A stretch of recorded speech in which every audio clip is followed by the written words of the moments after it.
The calm that scares people, how silent confidence beats loud opinion every time. Introduction: the power of the quietest person in the room. Have you ever noticed how the loudest person in the room rarely gets real respect? They shout, they argue, they demand attention, but true power doesn't scream. It sits quietly in the corner, observing. It speaks only when necessary, and when it does, the entire room leans in to listen. This isn't about being shy or holding back.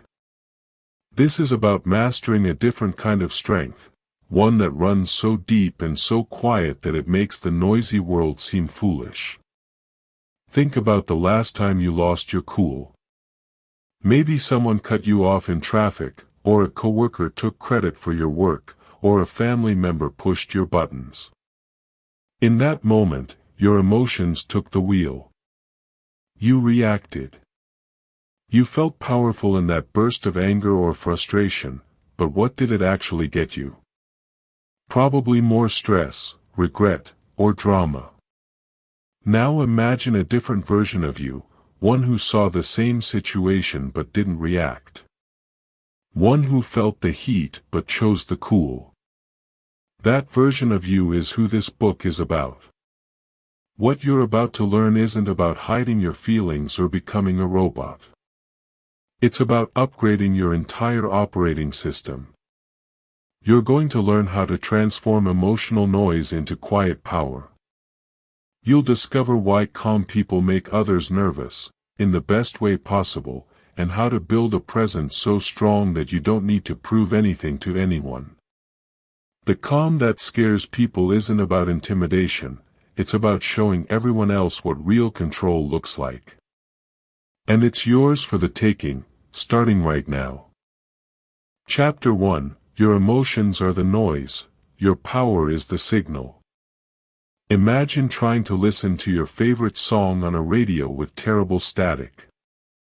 You can hear the melody somewhere in there, but the noise keeps breaking through, making it frustrating and hard to enjoy. That's exactly what happens when your emotions run wild. They become the static drowning out your true power. Your confidence, your clarity, your ability to make great decisions, that's the clear signal. The first step to becoming powerful isn't about fighting your feelings, but learning to adjust the dial. To turn down the noise so you can finally hear your own strength. Let me tell you about Alex. Alex worked in a busy office where everyone was constantly stressed, complaining, and reacting to every little problem. One day, a major client threatened to leave, and the office exploded into panic. People were shouting ideas, pointing fingers, their emotions creating a tornado of noise. Alex felt the panic too, his heart raced, his mind screamed to join the chaos. But instead, he did something strange. He walked to the window, took 3 deep breaths, and asked one simple question: what's the one thing we can control right now? That question cut through the noise like a knife. In that moment, Alex wasn't ignoring his emotions. He was acknowledging the static, then choosing to focus on the signal. While others drowned in fear, he became the anchor. He suggested a clear, calm plan. His voice wasn't the loudest, but it was the clearest. And because it was clear, people listened. The client stayed. Alex learned something critical that day: emotions are information, not instructions. They're data points, not the boss of you. When you treat them that way, everything changes. Think about your own life. How much of your mental space is taken up by emotional noise? Worry about tomorrow, anger about yesterday, anxiety about things you can't control. That static is stealing your power. But what if you could separate the useful signal from the useless noise? What if you could feel an emotion without becoming it? That's your new mission. Start by noticing. When frustration hits, pause and say to yourself, "This is noise." What's the signal? The signal is always about action, solution, or acceptance, never about spinning in circles. This chapter is your permission to stop letting your feelings control the volume of your life. Your power has been broadcasting this whole time, waiting for you to tune in. From now on, you're the operator of your own radio. You choose what gets airtime. And as you'll discover, when you turn down the emotional static, you'll hear a voice you almost forgot, the calm, confident, powerful signal of who you really are. Chapter 2, The Pause Button Principle, How to Stop Reacting in 10 Seconds or Less. Your brain has a sneaky trick it plays on you. When something upsetting happens, it wants you to react immediately. It's like a puppet master pulling your strings. Someone insults you, and your mouth opens before your mind engages. That instant reaction is where your power leaks out. But what if you could hit a pause button? Not to stop feeling, but to stop the automatic, powerless response. Imagine having just 10 seconds between what happens and what you do. Those 10 seconds are the difference between being controlled and being in control. Maria learned this the hard way. She had a habit of firing off angry texts the moment she felt hurt. One night, her friend canceled plans last minute. Maria felt disrespected and abandoned. Her fingers flew across her phone, typing a paragraph of heated emotion. Her finger hovered over send. Then, for no reason she could explain, she locked her phone and walked away. She poured a glass of water and counted to 60. When she returned, she read her message. It was full of blame and pain, a reaction that would have burned a bridge. Instead, she deleted it and wrote, "I was looking forward to seeing you. Let's try for next week." She hit pause. And she saved a friendship. That space between trigger and response is where your power lives. It's not a long meditation, it's a quick, intentional break. When you feel that surge of emotion, anger, panic, defensiveness, that's your cue. Your new habit is this: do absolutely nothing for 10 seconds. Breathe. Feel your feet on the floor. Notice the temperature of the air. Let the emotional wave crash against you, but don't let it sweep you away. In that tiny window, you reclaim your choice. You go from being a reactor to being a director. Let's make this practical.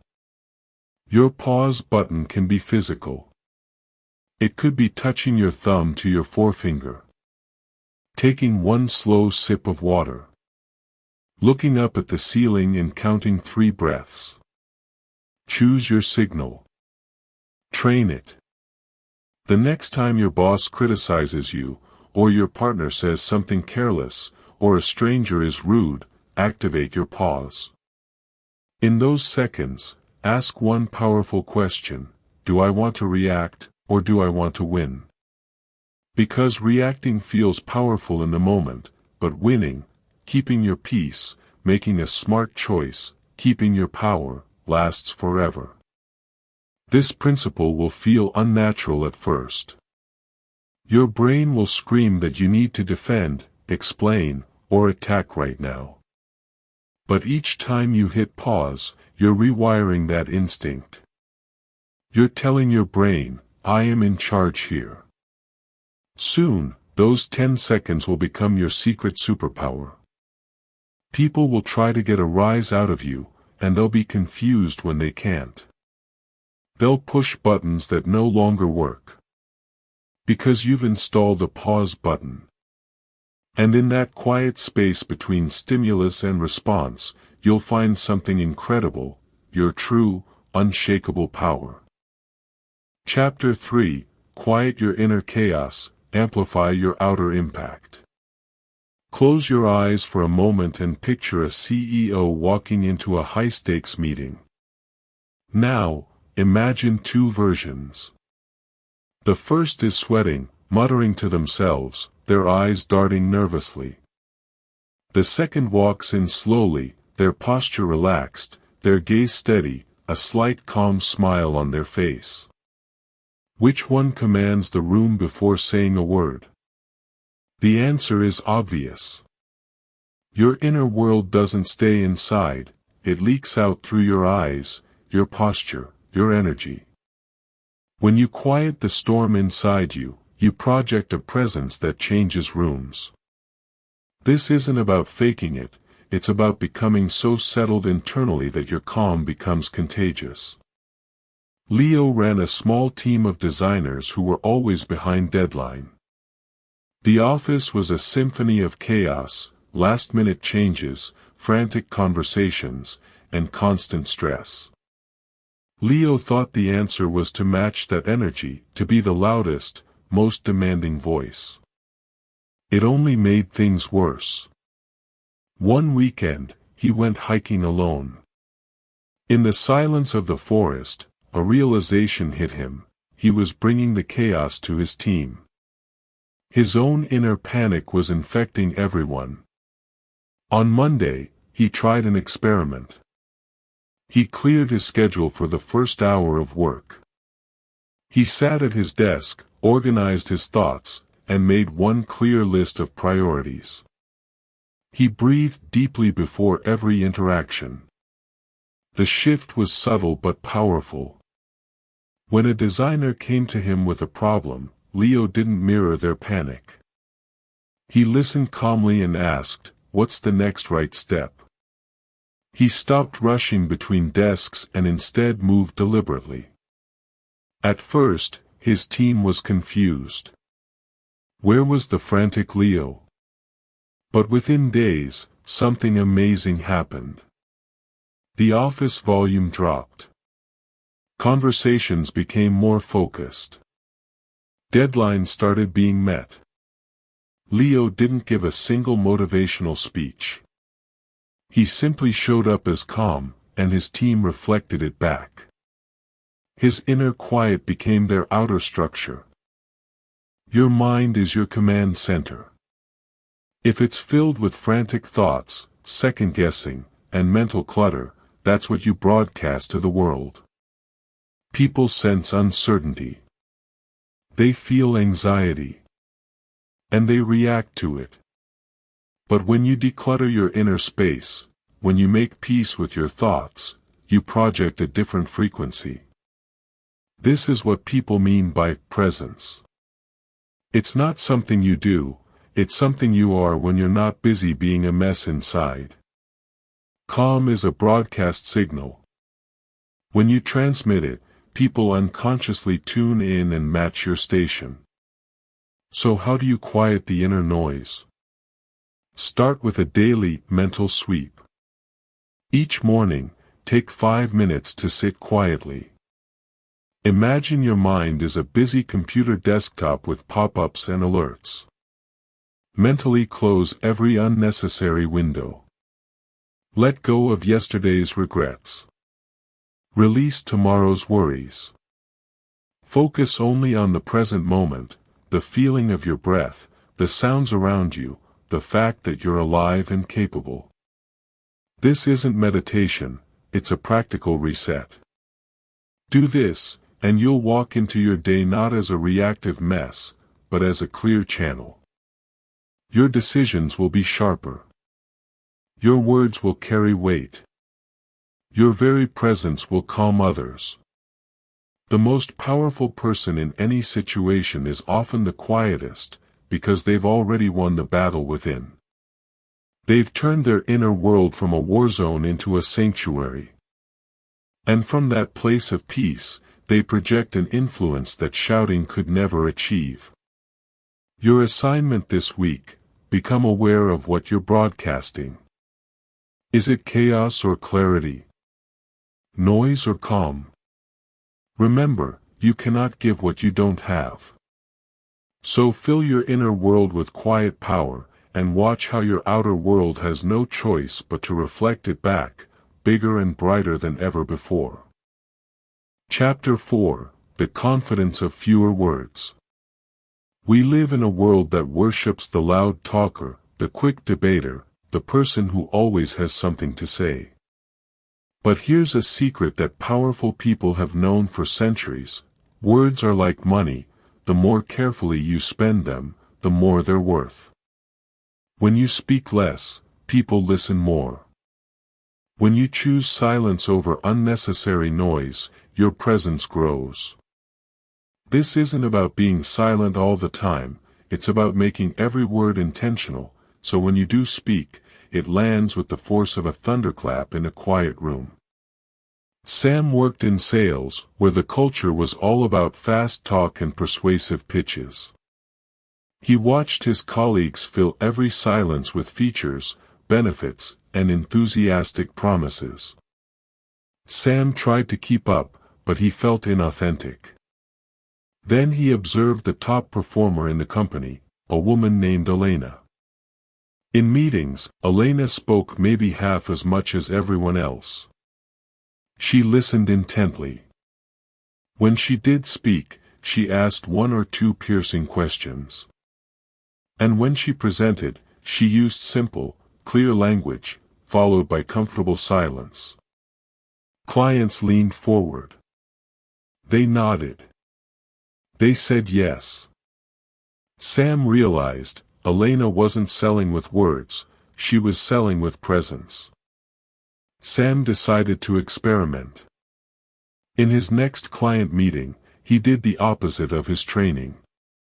After his introduction, he stopped talking. He asked, "Tell me what you're hoping to solve," and then he just listened.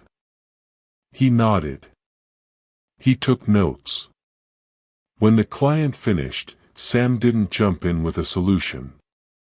He stayed quiet for 3 full seconds, which felt like an eternity, and then said slowly, "It sounds like the real challenge is X. Is that right?" The client's eyes widened. "Yes," he said, "exactly." That meeting ended with a signed contract twice the size of Sam's usual. The client later said, "You actually heard me. Everyone else just talks at me." Your words have power, but your silence has more. Silence creates space, space for others to reveal themselves, space for you to think, space for the truth to emerge. When you rush to fill every gap in conversation, you're often just filling it with insecurity. You're saying, "I'm uncomfortable with quiet, so I'll make noise." But powerful people are comfortable with silence. They use it as a tool. They know that in the space between words, respect is built. People don't remember every word you say, but they will always remember how you made them feel, and nothing makes someone feel valued like truly being heard. Start practicing the power of fewer words today. In conversations, make it a game.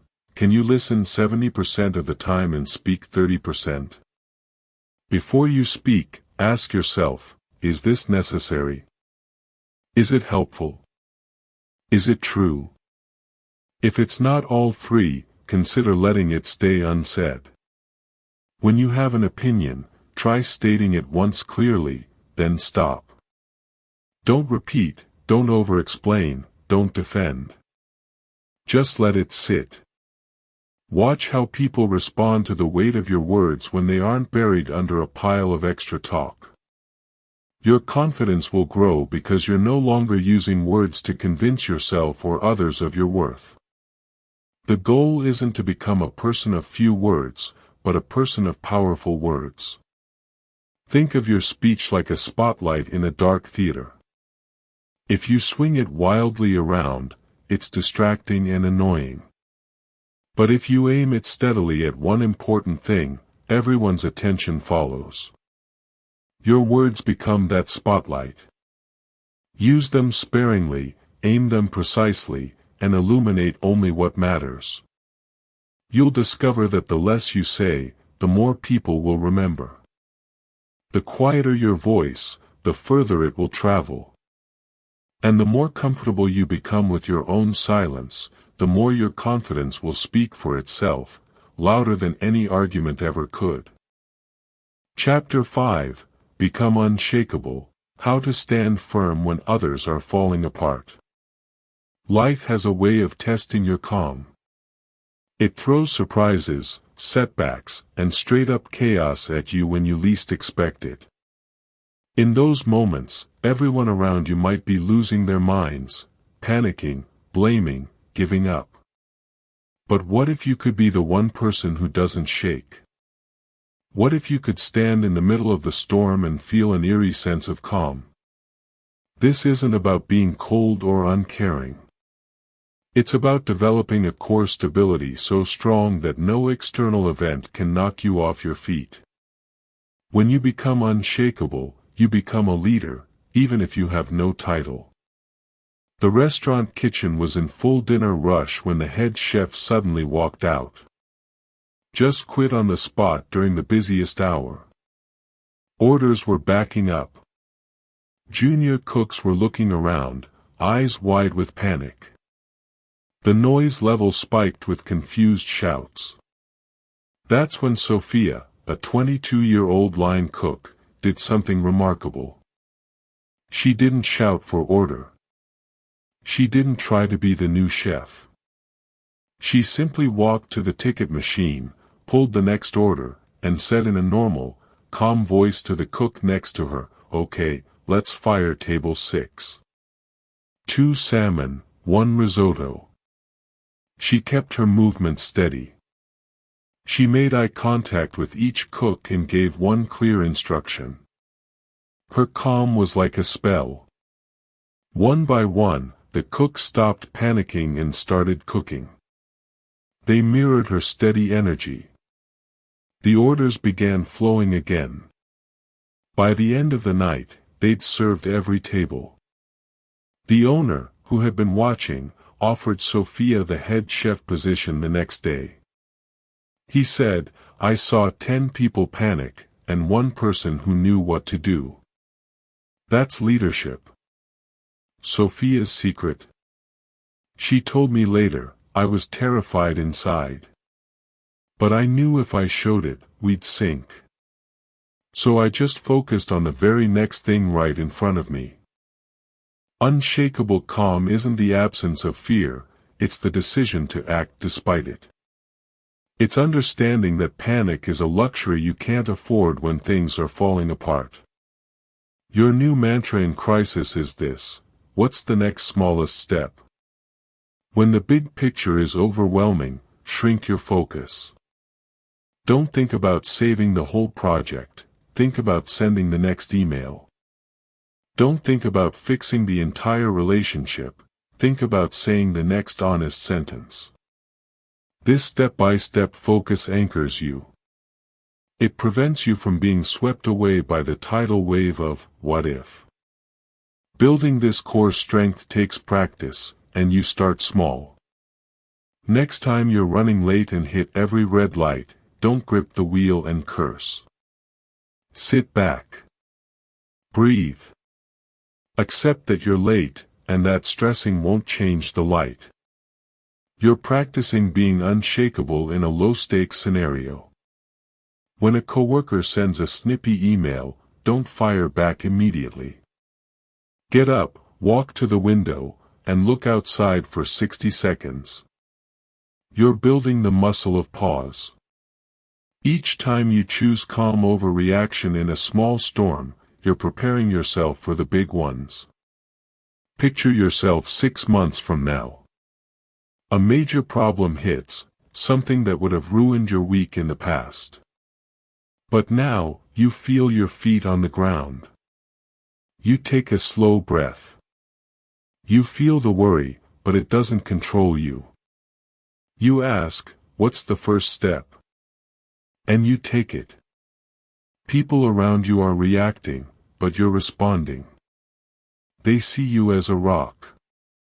They start to calm down just by being near you.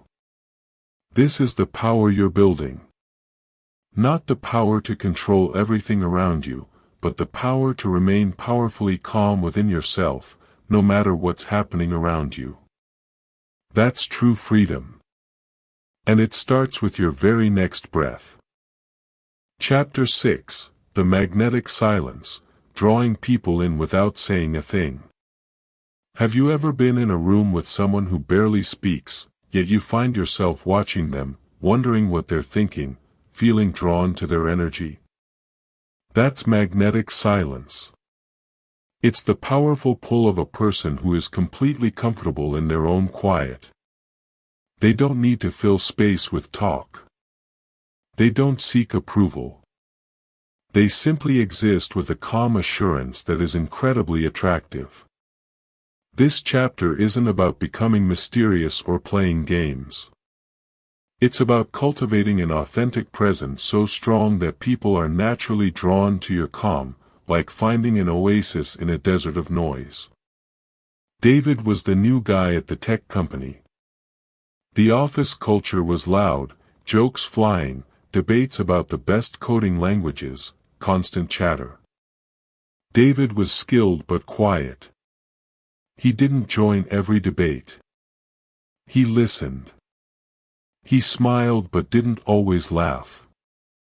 At first, people thought he was shy or disinterested. But slowly, something shifted.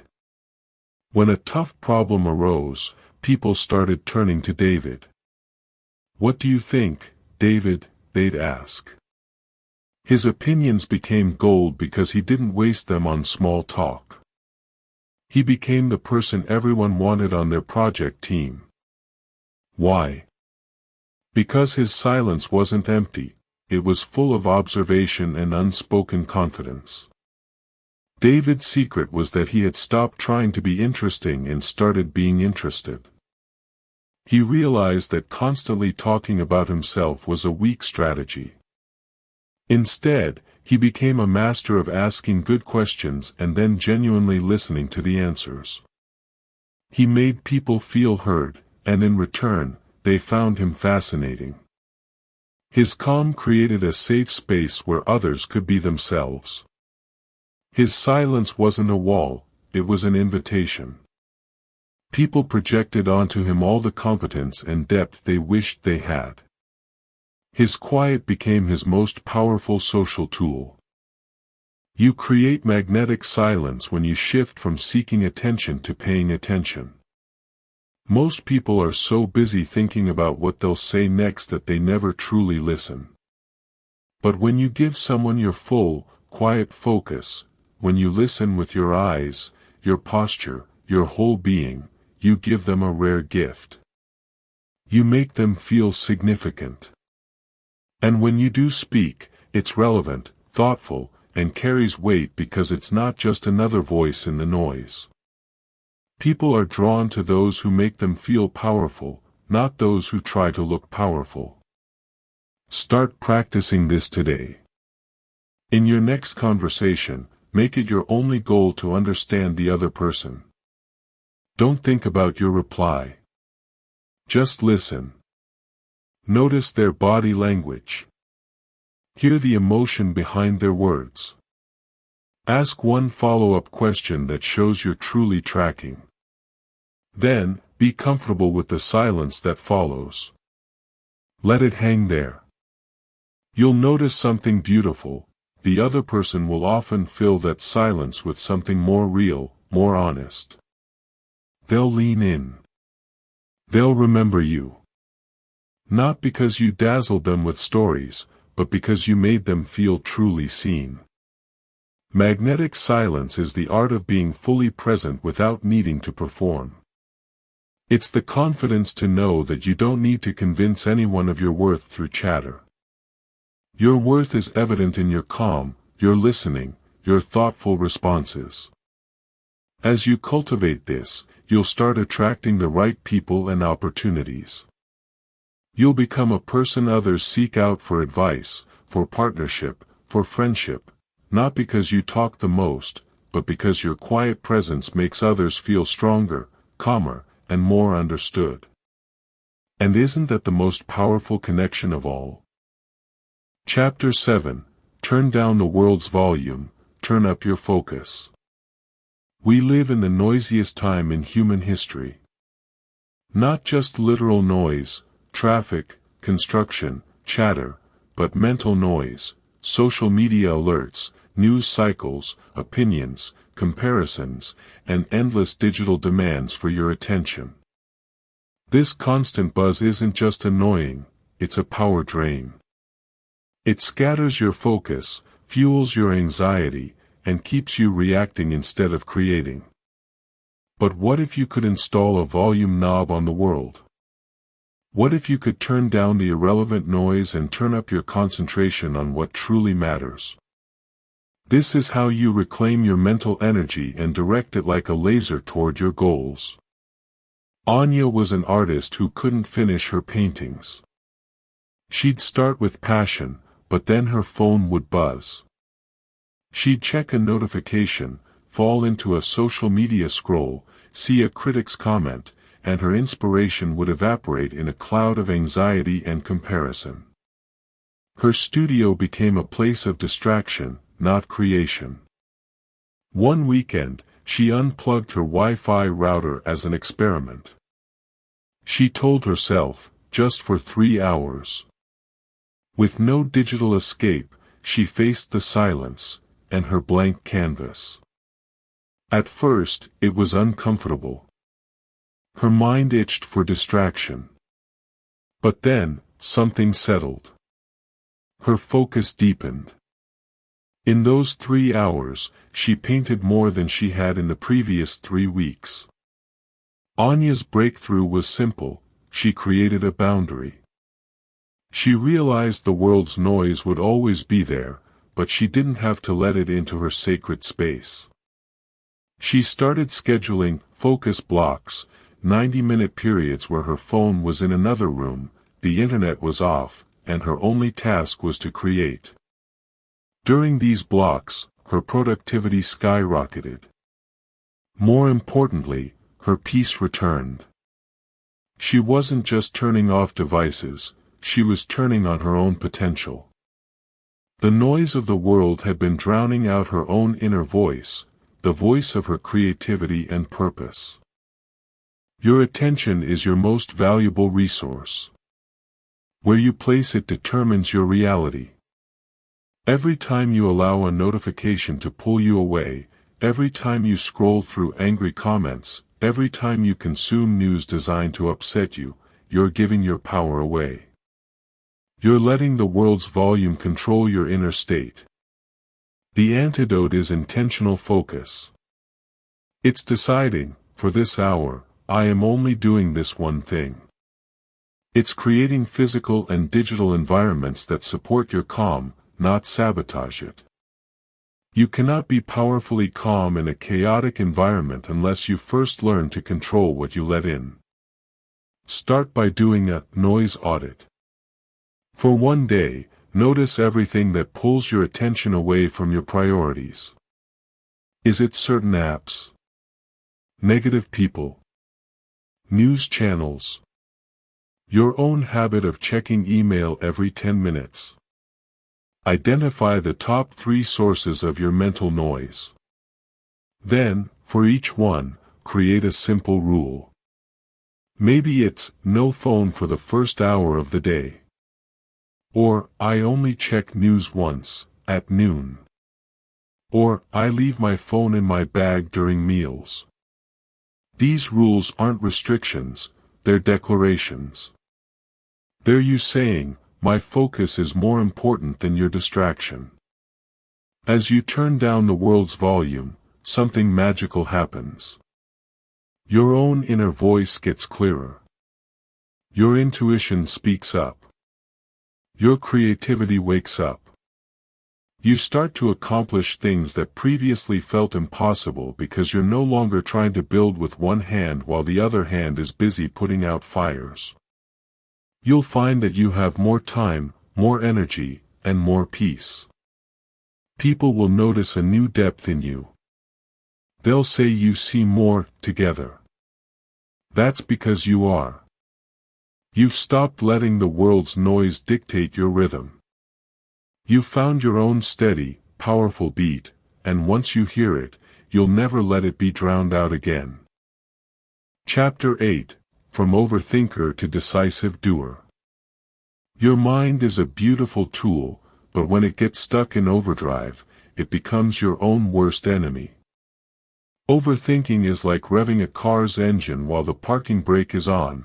It makes a lot of noise, burns fuel, and gets you nowhere. It traps you in loops of what if, paralyzes you with perfectionism, and steals days, weeks, even years of your life. But what if you could break free? What if you could transform that anxious mental energy into clear, confident action? This is about trading the illusion of perfect safety for the power of forward motion. It's about becoming someone who decides, acts, and adjusts, not someone who just thinks about it forever. Michael wanted to start his own business. He had notebooks full of ideas, spreadsheets with projections, and a head full of plans. But for 2 years, he didn't take the leap. He'd think of a new risk, a new competitor, a new reason why the timing wasn't perfect. His planning had become a fancy form of procrastination. One evening, his 5-year-old daughter was drawing. She wanted to draw a horse, but she said, "I don't know how." Michael said, "Just try." She put crayon to paper and drew something that looked more like a dog with a long neck. She laughed, turned the page, and tried again. On the 3rd try, it looked like a horse. Michael realized, she didn't overthink. She just did, learned, and did again. The next morning, Michael called a potential client he'd been researching for months. He didn't have a perfect pitch ready. He simply said, "I have an idea that might help you. Can I buy you coffee and tell you about it?" The client said yes. That coffee turned into his first contract. Was his idea fully formed? No. Was his business plan perfect? No. But he had started. He had moved from thinking to doing. And with each action, he gained clarity, confidence, and momentum that no amount of thinking could ever provide. His overthinking had been a prison of his own. Overthinking is often just fear in disguise. Fear of failure, fear of judgment, fear of making the wrong choice. But here's a truth that will set you free: a good decision made now is better than a perfect decision made never. The world rewards action, not perfect contemplation. Think of your favorite leaders, innovators, or artists. They didn't wait for certainty.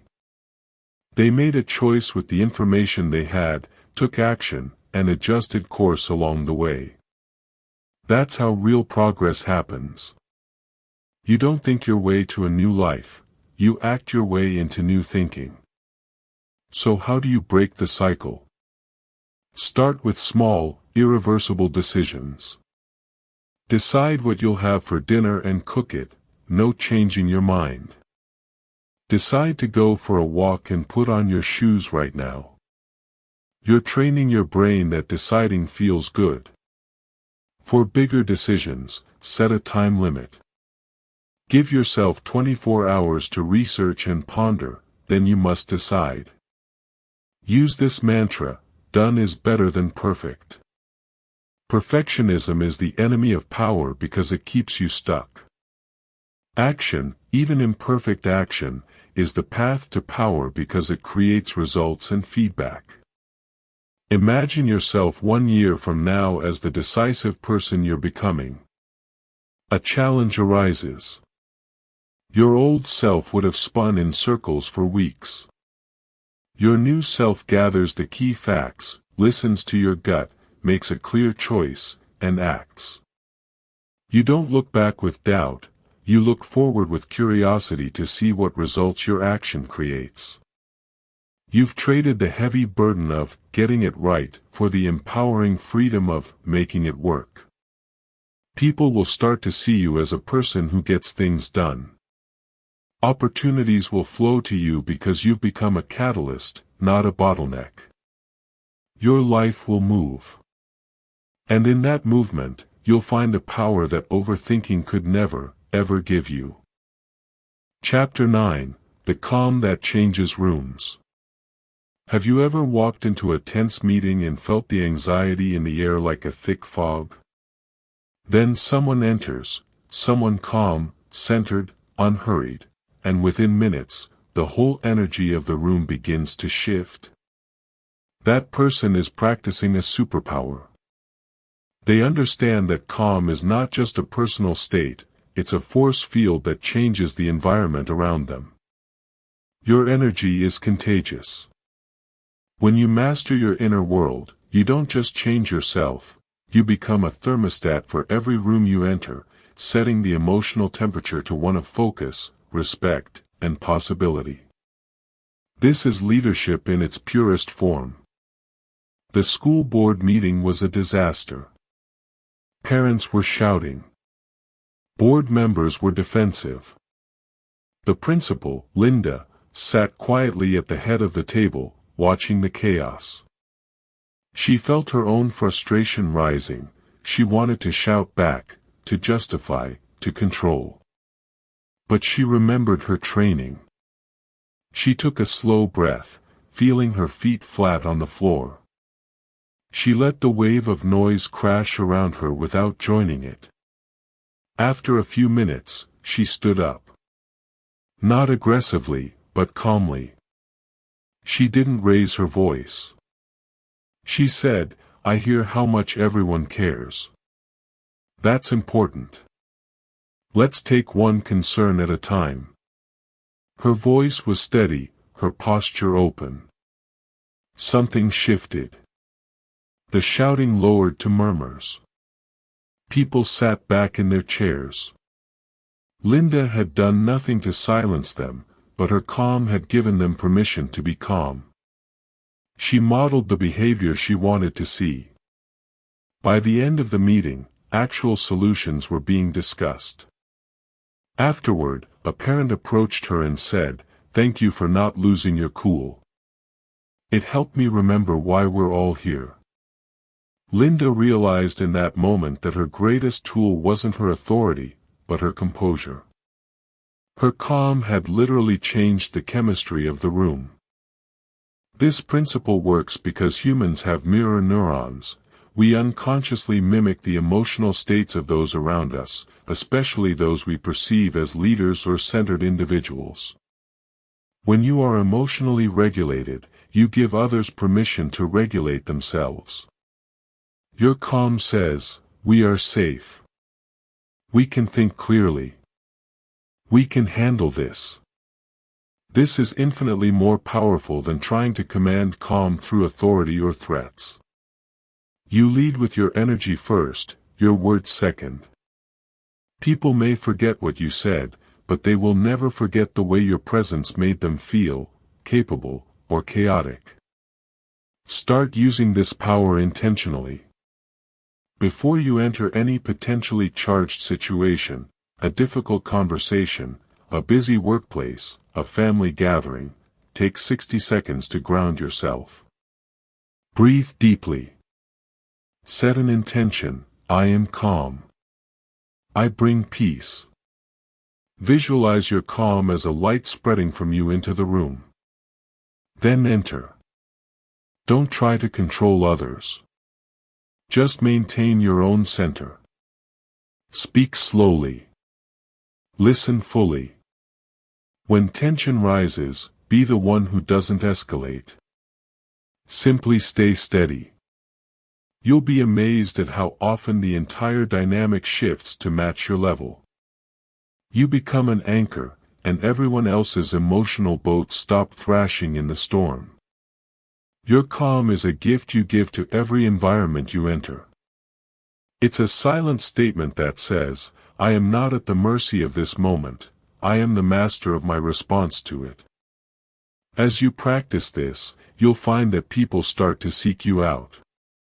They'll want you on their team, in their meetings, in their lives, not because you have all the answers, but because your presence makes it easier for them to find their own. You become a catalyst for clarity and collaboration. And in doing so, you discover the most satisfying power of all, the power to create peace, not just possess it. You become the calm that changes everything. Chapter 10, Your New Normal, Living with Unbreakable Calm. This is where it all comes together. You've learned to separate noise from signal, to hit the pause button, to quiet your inner world. You've practiced using fewer words with more power, standing firm in storms, and drawing people in with your presence. You've turned down the world's volume and turned up your focus, traded overthinking for decisive action, and become the calm that changes rooms. Now, it's time to make this your default setting, not just a technique you use sometimes, but the person you are all the time. This chapter is about weaving these threads into the fabric of your daily life, so that unbreakable calm becomes your new normal, your automatic response to the world. Imagine waking up tomorrow. The alarm goes off. Instead of immediately grabbing your phone and diving into the world's chaos, you lie still for 1 minute. You breathe. You set your intention for a calm, powerful day. You move through your morning not rushed, but deliberate. At work, a problem arises. You feel the old urge to panic, but instead, you smile inwardly. You hit your pause button. You ask, what's the next smallest step? You take it. In a meeting, you listen more than you speak. Your words, when you offer them, are clear and land with weight. You leave work feeling energized, not drained, because you've spent the day in control of your energy, not at the mercy of others. This isn't a fantasy. This is your life on the other side of this book. But it requires a system, not just inspiration. Your system starts with rituals, tiny, non-negotiable habits that ground you. Maybe it's 5 minutes of quiet with your coffee. Maybe it's a 3-breath reset before you answer any call. Maybe it's a nightly review where you acknowledge one moment you stayed calm under pressure. These rituals are your armor. They keep the old, reactive you from sneaking back in. They remind you, day after day, that you are now a person of quiet peace. There will be days you slip. You'll snap at a loved one. You'll lose focus and scroll mindlessly. You'll feel the old anxiety rise. That's okay. That's human. The difference now is that you won't use a slip as an excuse to quit. You'll notice it, name it, there's the old pattern, and gently correct course. No drama, no self-judgment. Just a calm return to your center. This self-compassion is actually part of your power. It means your calm isn't fragile, it's resilient. It can handle setbacks because it's built not on perfection, but on practice. Your power isn't in never falling, it's in how quickly and calmly you get back up. As this becomes your normal, you'll start to notice the world differently. You'll see the frantic energy of others not as something to join, but as something to observe with quiet curiosity.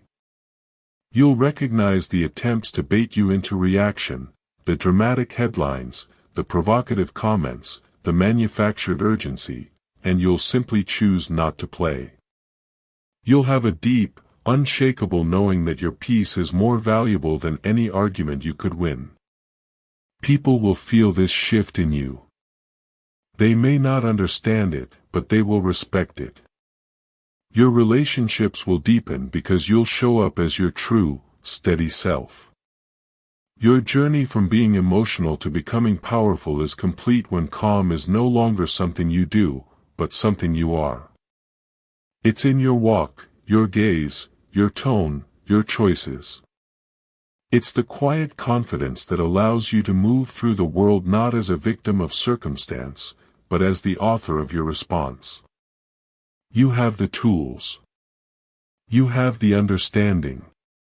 Now, you simply live it. One calm breath, one intentional action, one peaceful day at a time. Welcome to your new normal.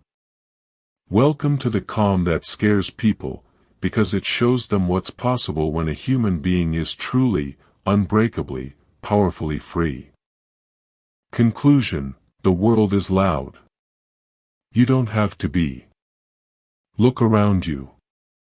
The world is shouting, for your attention, your fear, your outrage, your compliance. It's designed to keep you in a state of reaction, because reactive people are easier to predict, to influence, to control. But you now know the secret: you don't have to play that game. You have a choice. You can turn down the volume. You can feel the storm without becoming part of it.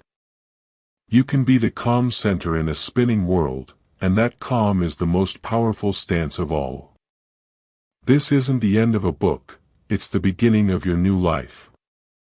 The techniques in these pages are your keys, but only you can turn them in the lock. Start small. Pick one chapter, one idea that resonated most, and practice it today. Then tomorrow, add another. This isn't about a massive overnight change, but a quiet, steady revolution in how you move through your days. With each choice to be calm, you reclaim a piece of your power. With each decision to respond instead of react, you build your strength. Go forward now, not as someone who has mastered emotion, but as someone who is no longer mastered by emotion. Carry this calm with you. Let it be your signature. The world will keep shouting. Let it. You have found your own voice, a quiet, steady, powerful truth that speaks not in words, but in presence. You are no longer just part of the noise. You are the signal. And that changes everything.